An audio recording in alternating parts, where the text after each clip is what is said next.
Bismillahirrahmanirrahim. Dear student, Assalamu alaikum. Today the topic of our lecture is deforestation and its causes and effects. Dear student, in the previous lecture we have studied about the conservation of biodiversity in detail. Student, last lecture में हमने पढ़ा था कि conservation क्या होती है. Use the resources such as plant, animals, minerals and water in a sensible way is called conservation. हमने ये कहा था कि कंजर्वेशन हमारे पास जितने भी हमारे पास रिसोर्सेज हैं उनका सेंसिबल वे में यूज़ करना, उसको हम कंजर्वेशन कहते हैं. और कंजर्वेशन का मैंने आपको बताया था कि कंजर्वेशन हम क्यों करते हैं. कंजर्वेशन इसलिए लाजमी है ताकि अगर हम इस चीज़ से फ़ायदा ले रहे हैं, कल को हमारे आने वाली जो नस्लें होंगी वो भी इससे फ़ायदा उठा सकें, इसलिए हम कंजर्वेशन करते हैं. कंजर्वेशन प्लांट्स की भी की जाती है, मिनरल्स की भी की जाती है, वाटर की भी की जाती है और एनिमल्स की भी की जाती है. फिर इसके अलावा कुछ स्टेप्स बताए थे कि बायोडाइवर्सिटी को हम जो कंज़र्व करते हैं इस अर्थ पे, तो उसका नाम जो है हम उन स्टेप्स को हम कहते हैं कि कंजर्वेशन होती है. फिर इसके अलावा ये impacts of human activities on biodiversity ये भी डिस्कस किया था कि ह्यूमन की जो एक्टिविटीज़ हैं उनका जो बायोडाइवर्सिटी है उस पर क्या इम्पैक्ट है. बताया था आपको कि जितनी भी एंथ्रोपोजेनिक एक्टिविटीज़ हैं उसकी वजह से जो हमारी बायोडाइवर्सिटी है वो डे बाय डे डिक्रीज़ होती जा रही है और कुछ स्पीशीज़ जो हैं वो एक्सटेंट होती जा रही हैं, मतलब कि ख़त्म हो रही हैं. एक्सटेंट वो स्पीशीज़ होती हैं जो दुनिया में मौजूद नहीं होती, ख़त्म हो चुकी होती है, उसके कोई भी जो मेंबर है वो प्रेजेंट नहीं होता. फिर इसके अलावा हमने कहा था कि कुछ स्पीशीज़ जो हैं ह्यूमन एक्टिविटीज़ की वजह से एंडेंजर्ड होती जा रही है. एंडेंजर्ड वो स्पीशी है जिनको ख़तरा है कि वो एक्सटेंट हो जाएं.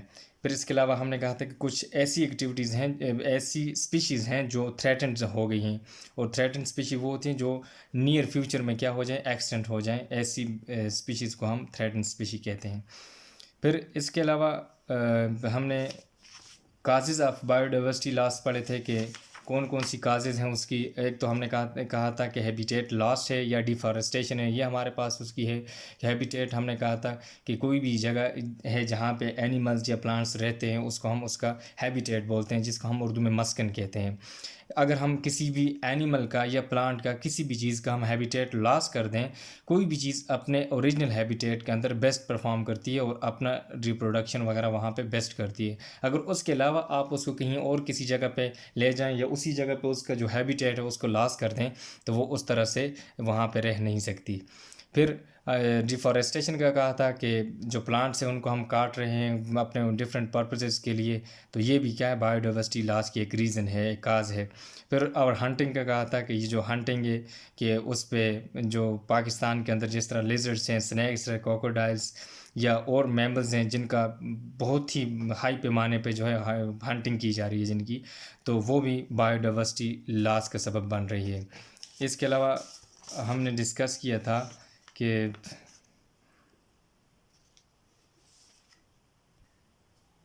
ये सारी चीज़ें हमारे लास्ट लेक्चर में थी. और आज का जो हमारा टॉपिक है वो है deforestation, causes and it's effects. कि डिफॉरेस्टेशन होता क्या है, उसके काजेज़ पढ़ेंगे, किस वजह से डिफॉरेस्टेशन हो रही है, फिर उसके इफ़ेक्ट्स पढ़ेंगे कि बायोडाइवर्सिटी पे या ह्यूमन लाइफ पे उसके क्या इफ़ेक्ट्स हैं. तो आइए सबसे पहले हम देखते हैं डिफॉरेस्टेशन. डिफॉरेस्टेशन जो है हम कहते हैं कि removal of trees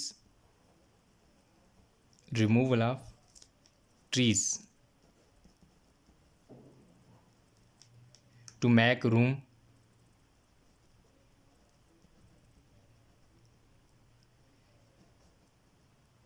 for something beside forest. ये एक डिफिनीशन है बिसाइड्स फॉरेस्ट, कि हम ट्रीज़ को रिमूव कर रहे हैं एक ऐसा रूम बनाने के लिए. रूम कहते हैं कि जगह या कोई ऐसी जगह जिस पे हम फॉरेस्ट के अलावा कोई और चीज़ बना रहे हैं. जिस तरह इंडस्ट्रीज़ है, देखिए एक फॉरेस्ट था हमारे पास, वहाँ पे मौजूद था, उसके जितने भी ट्रीज़ हैं उसको हमने काट के वहाँ पे हमने कोई इंडस्ट्रीज़ बना दी या कोई ग्रेजिंग की जगह बना दी या इसके अलावा एग्रीकल्चर लैंड बना दी. ये सारे फॉरेस्ट के अलावा आ जाते हैं. तो ये सारी जितनी भी चीज़ें हैं इसको हम डिफॉरेस्टेशन कहते हैं, कि removal of trees to make room for something beside forest. कि ट्रीज़ को काट के वहाँ पे उनकी जगह पे कोई और चीज़ हम बना दें, जिस तरह एग्रीकल्चर लैंड है, इंडस्ट्री है, होम है, कोई भी ऐसी चीज़ें हैं हम बनाते हैं, तो उसको हम डिफॉरेस्टेशन बोलते हैं। फिर अब डिफॉरेस्टेशन के हम कुछ काजेज़ की तरफ जाते हैं कि इसकी वजह से क्या होता है। कहते हैं कि deforestation is the major cause of the loss of biodiversity. जो डिफॉरेस्टेशन है ये एक बड़ा काज है लॉस ऑफ बायोडाइवर्सिटी का। वो कैसे देखें कि अगर हम प्लांट्स को काटेंगे तो उससे क्या होगा कि वहाँ पे सिर्फ ना ही प्लांट्स ख़त्म होंगे बल्कि उनके अंदर रहने वाले जितने भी मैमल्स हैं या इसके अलावा कोई एनिमल्स हैं, बर्ड्स हैं, जितनी चीज़ें रह रही हैं, इसके साथ साथ वो भी डिस्टर्ब होंगी। जब वो उनका हैबिटेट वहाँ से ख़त्म होगा, जब वो ख़त्म होगी तो उस तरह उनका जो नंबर नए हैबिटेट के अंदर वो जाकर रह नहीं सकेंगी। उनका जो हैबिटेट वो लॉस हो गया तो उनका जो नंबर होगा वो डे बाय डे डिक्रीज़ होता जाएगा। इस तरह बायोडाइवर्सिटी दोनों एस्पेक्ट से, अगर वो प्लांट्स के एस्पेक्ट से देखा जाए वो भी कम हो रही है और एनिमल के एस्पेक्ट से देखा जाए वो भी कम हो रही है। फिर forest are the vital resource. हम कहते हैं कि फॉरेस्ट जितने भी हैं हमारे पास वो एक वाइटल रिसोर्स है हमारे पास, मतलब कि ज़िंदा, जो देखें जिस तरह एनिमल्स ज़िंदा हैं इसी तरह हमारे पास प्लांट्स भी ज़िंदा हैं। ये एक वाइटल रिसोर्स है हमारे पास, इनसे हम बहुत सारे फ़ायदे लेते हैं।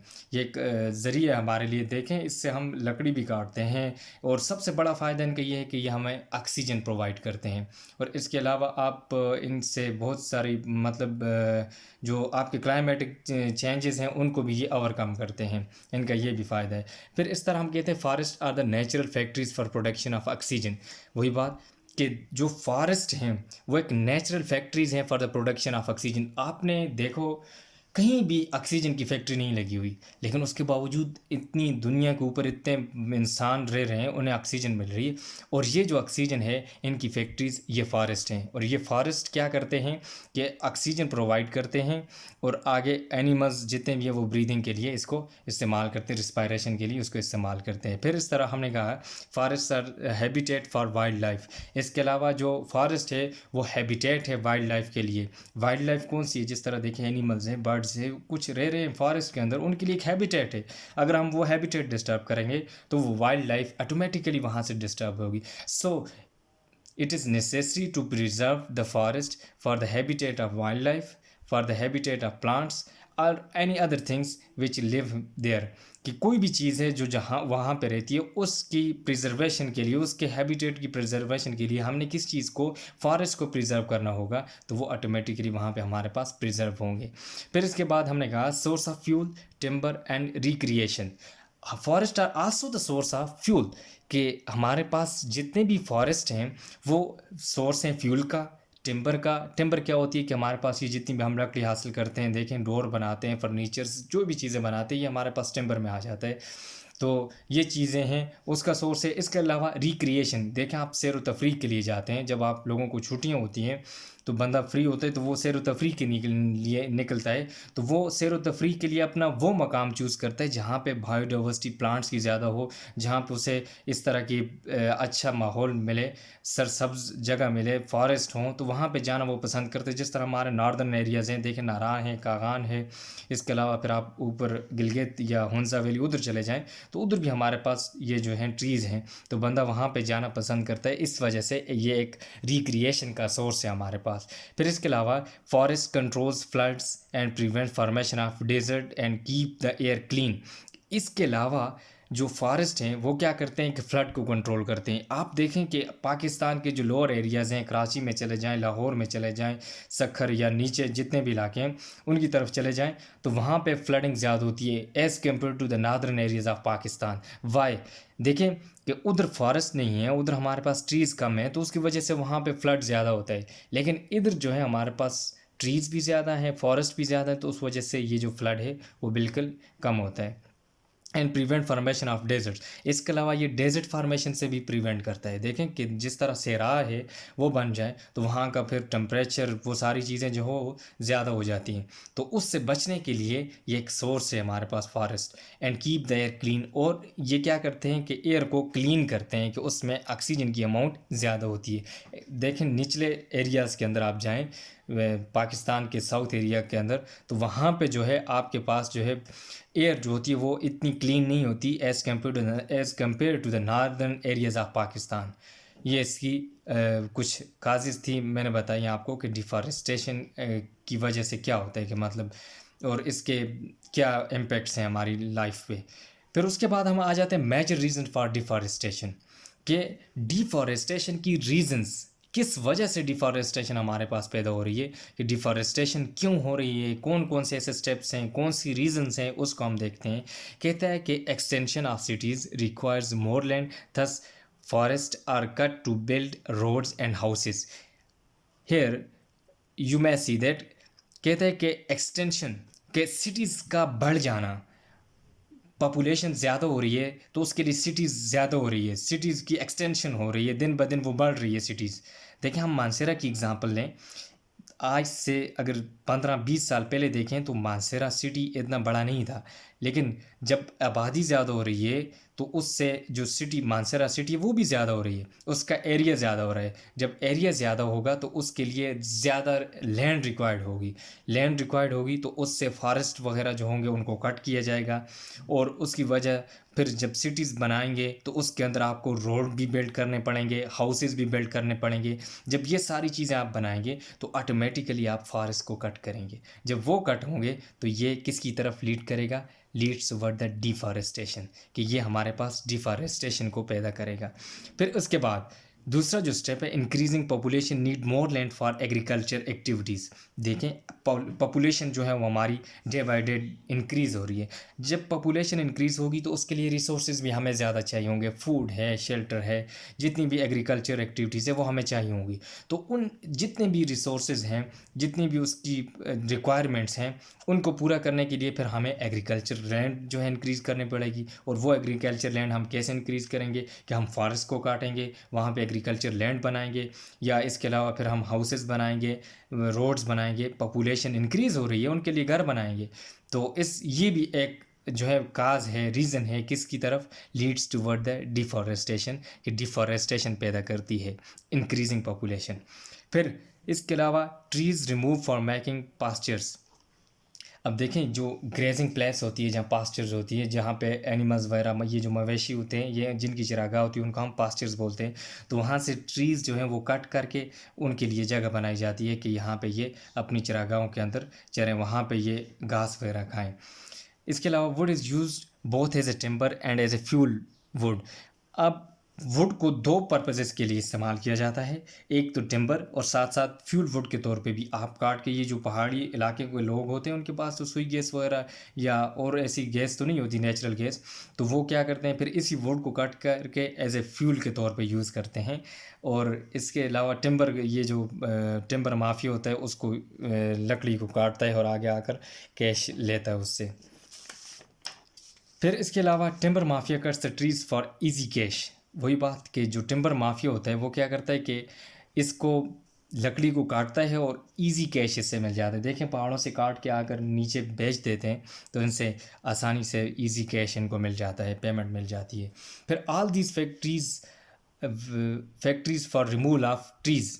देखें जितनी भी फैक्ट्रीज़ हैं ये रिमूवल ऑफ ट्रीज़ की वजह से बनती हैं, कि आप रिमूवल ऑफ ट्रीज़ जो है वहाँ पे करते हैं पैदा, कि आप ट्रीज़ को काटते हैं फिर वहाँ पे फैक्ट्रीज़ बनाते हैं। Deforestation leads to the soil erosion. जो डिफॉरेस्टेशन है, अब डिफॉरेस्टेशन तो होगी, वो बताया आपको कि किस वजह से होती है, रीजंस कौन सी थी। अब डिफॉरेस्टेशन की वजह से क्या मसाइल हमारे पास पैदा होंगे। Deforestation leads toward the soil erosion, कि हमारे पास जो सॉइल एरोजन है, सॉइल जो है वो टूटती जा रही है, बिखरती जा रही है। तो ये जो है इसका एक सोर्स है डिफॉरेस्टेशन, उसकी वजह से जो है सॉइल एरोज हो रही है, एक जगह से दूसरी जगह चल रही है, मतलब कि कटते कटते कम हो रही है। जिस तरह आपने स्लाइडिंग वगैरह देखी होगी, जिस जगह पे प्लांट्स होते हैं वहाँ पे स्लाइडिंग नहीं होती, लेकिन जहाँ पे प्लांट ना हो तो उस इलाके के अंदर ये जो सॉइल एरोजन है ये ज़्यादा होती है। डिस्ट्रक्शन ऑफ हैबिटेट्स, या डिफॉरेस्टेशन की वजह से दूसरा क्या हो गया कि डिस्ट्रक्शन हो गई हैबिटेट की, कि हैबिटेट जो है वो लॉस हो गया, तबाह हो गया। फिर इसके अलावा वाइल्ड लाइफ का जो हैबिटेट है वो तबाह हो गया। फिर एक्सटेंशन ऑफ स्पीशीज़, कि कुछ स्पीशीज़ हैं हमारे पास वो एक्सटेंट होने की तरफ जा रही हैं, कि जो स्पीशी मतलब कि जब उनका हैबिटेट लॉस हो रहा है तो वो क्या हो रही हैं, एक्सटेंशन की तरफ जा रही हैं, मतलब ख़त्म होने की तरफ जा रही हैं। फ्लड्स के सैलाब आ रहा है आपके पास, इसका भी एक काज है। फिर इसके अलावा क्लाइमेटिक चेंजेस के क्लाइमेटिक चेंजेस देखें पहले कुछ अर्सा पहले जो है हमारी अगर यहाँ की जो इन्वायरमेंट था वो ठंडा था, लेकिन अब जो है इन्वायरमेंट डे बाय डे या देखें जैसे आगे हम जा रहे हैं तो हमारा जो क्लाइमेटिक चेंज यहाँ का मौसम जो है वो गर्म होता जा रहा है। इसकी वजह यही है कि हम डिफॉरेस्टेशन कर रहे हैं। जब डिफॉरेस्टेशन होगी तो उसकी वजह से क्लाइमेटिक चेंजेस, बारिशों का ना होना, पहले देखें टाइम पे सारी चीज़ें होती थी, बारिश भी होती थी। अच्छा, उसके अलावा आपकी गर्मी या सर्दी जो है वो एक अमाउंट मतलब कि ना इतनी एक्सट्रीम लेवल पे नहीं जाती थी, लेकिन अब डिफॉरेस्टेशन की वजह से ये एक्सट्रीम लेवल की तरफ जाना शुरू। अगर सर्दी होगी तो वो भी बहुत ज़्यादा होगी और अगर गर्मी होगी तो वो भी बहुत ज़्यादा होगी। एंड डेजर्टिफिकेशन, इसके अलावा डेजर्टिफिकेशन का भी सोर्स है कि इससे क्या होता है कि आपके पास डेजर्ट फार्मेशन भी होती है। In order to reclaim the damaged areas, extensive programs of afforestation, creation of new forest land and reforestation, renewing damaged forests are required. इसके अलावा कहते हैं कि डैमेज एरियाज जो हैं उनको रिक्लेम करना, उनको दोबारा बनाना, एक्सटेंसिव प्रोग्राम्स ऑफ एफॉरेस्टेशन जो है रिक्रिएशन की ज़रूरत है, क्रिएटिंग न्यू फॉरेस्ट लैंड की ज़रूरत है कि हम उनको डैमेज एरिया को जो है वो रिक्लेम दोबारा ठीक करने के लिए हमने क्या करना है कि वहाँ के फॉरेस्ट लैंड को क्रिएट करना है, न्यू फॉरेस्ट लैंड क्रिएट करनी है। फिर इसके अलावा एंड रिफॉरेस्टेशन कि आपने नए जो प्लांट्स हैं वो लगाने हैं, न्यू जो है जिस तरह अभी आपने देखा होगा ये बिलियन ट्री सुनामी, ये फॉरेस्टेशन प्लांटेशन जो है ये एक उनका प्रोजेक्ट था रिसेंट गवर्नमेंट का, अभी भी जो चल रहा है। तो इस तरह के जो हमने प्रोजेक्ट स्टार्ट करने होंगे ताकि जो डैमेज फॉरेस्ट है उनको रिन्यू किया जा सके, आर रिक्वायर्ड, उनकी ज़रूरत है हमें। फिर इसके अलावा अगर हम बायोडाइवर्सिटी कंजर्वेशन इन पाकिस्तान देखें कि कंजर्वेशन ऑफ बायोडाइवर्सिटी इन पाकिस्तान, कि पाकिस्तान के अंदर बायोडाइवर्सिटी को कंजर्व कैसे किया जा रहा है और कि उसके लिए क्या स्टेप्स किए जा रहे हैं। कहते हैं कि in Pakistan the main issues of conservation of biodiversity include deforestation and hunting. कहते हैं पाकिस्तान के अंदर जो कंजर्वेशन ऑफ बायोडाइवर्सिटी का सबसे बड़ा जो इशू है, मेन इशू है, वो हमारे पास क्या है, डिफॉरेस्टेशन है और हंटिंग। वही दो चीज़ें, एक आप जो ये ट्री कटिंग हो रही है हमारे पास और दूसरा हंटिंग कि ये जो शिकार किया जा रहा है एनिमल्स का या बर्ड्स का, ये दो मेन काज है हमारे पास, मेन इश्यूज़ है हमारे पास। फिर we have only 5.2% forest in our country, कि हमारे पास जो है 5.2% जो है फॉरेस्ट है हमारी कंट्री का। कहते हैं किसी भी मुल्क की तरक्की के लिए 25% एरिया पे जो है जो फॉरेस्ट को होना लाजमी है। बदकिस्मती से हमारे मुल्क के अंदर 5.2% जो है फॉरेस्ट है।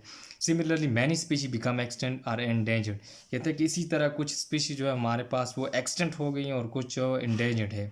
फॉर एग्ज़ाम्पल आवर फिशिंग, जो हम आवर फिशिंग कर रहे हैं, ये जो आप जाते हैं, ये जो लोग मछलियाँ वगैरह पकड़ते हैं वहाँ जाते हैं, तो इसकी वजह से क्या हो, रिड्यूस मैनी स्पीशीज़ के चलें किसी हद तक आप शिकार करें, लेकिन आवर फिशिंग जब आप शिकार की जो वो है वो लिमिट क्रॉस कर जाएं उससे ज़्यादा, तो वो क्या करेगा, रिड्यूस कर देगा मैनी स्पीशीज़ लाइक शेरमाही, ये एक हमारे पास एक फ़िश की स्पीशी है। और इस तरह दूसरा जो है महाशेर, ये जो हमारे मकामी इलाके की जो हैं स्पीशीज़ थी ये रिड्यूस होती जा रही हैं और एक्सटेंशन की तरफ जा रही हैं।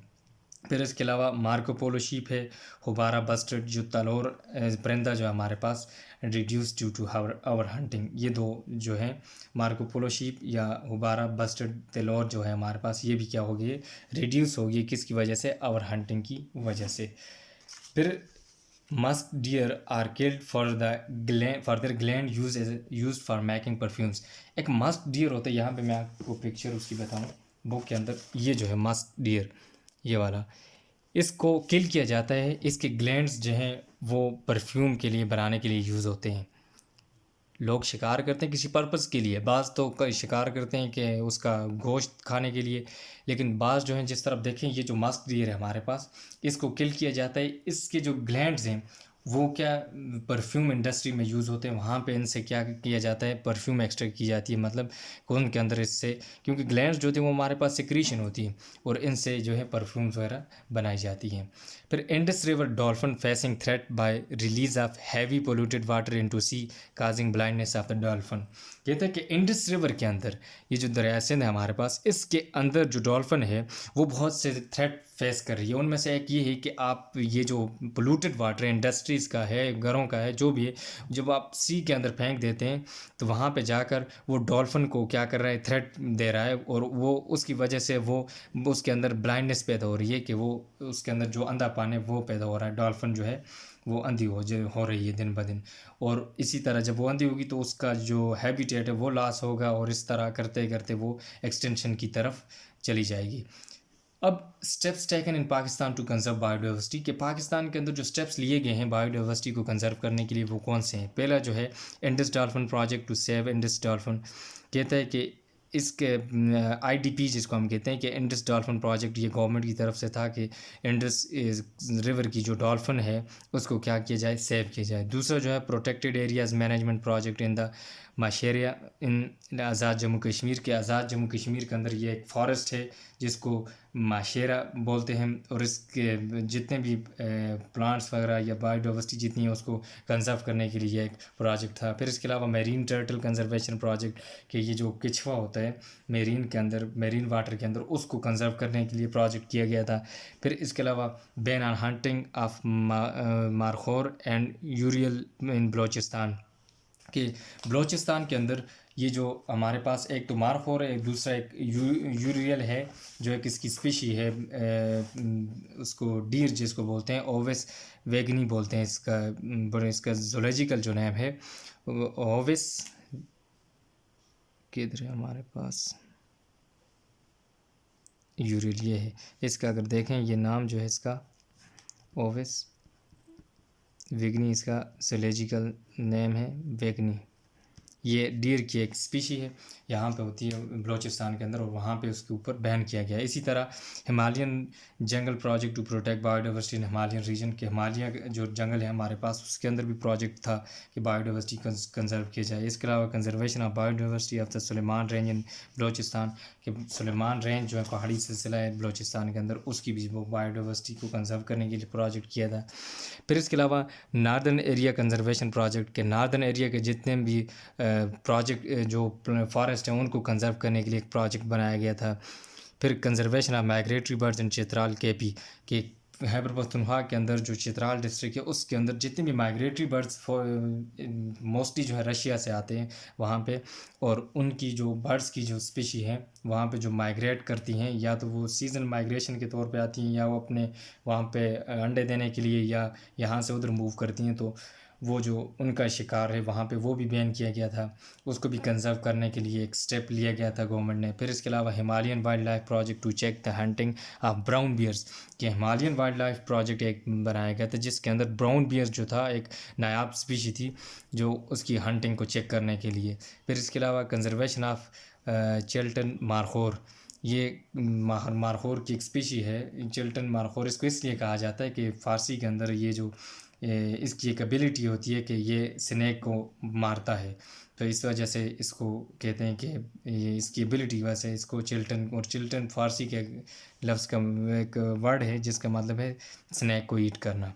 तो ये होता है कंजर्वेशन ऑफ चिल्टन मारखोर, के उसको कंजर्व करना। फिर इसके अलावा ban on bear baiting in Pakistan, आपने अक्सर देखा होगा कि ये डॉग्स वगैरह होते हैं इनकी लड़ाइयाँ की जाती हैं, लेकिन बाज़ ये जो सिंध और बलोच इसके पंजाब के रीजन्स हैं इनके अंदर कुछ लोग जो हैं वो बियर और डॉग की जो है वो लड़ाई वगैरह करवाते हैं, तो इस पे भी बैन किया गया था ताकि इसको नुकसान ना हो सके, बियर को उससे बचाया जा सके ताकि वो उसकी स्पीशीज़ वगैरह जो है एक्सटेंड ना हो।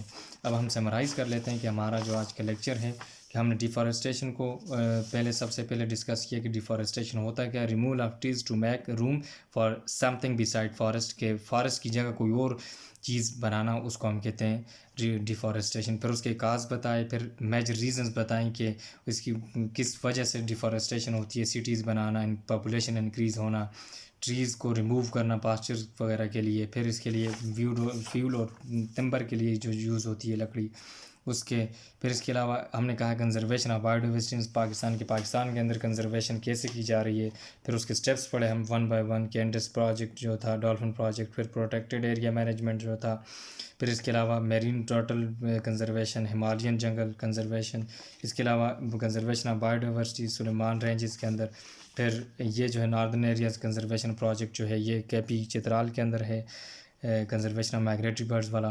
फिर हिमालयन वाइल्ड लाइफ प्रोजेक्ट है, कंजर्वेशन ऑफ चेल्टन मारहोर, ये भी एक स्टेप था। फिर और ये बियर बैटिंग जो है इस पे भी जो है वो कंजर्वेशन का एक स्टेप लिया गया था।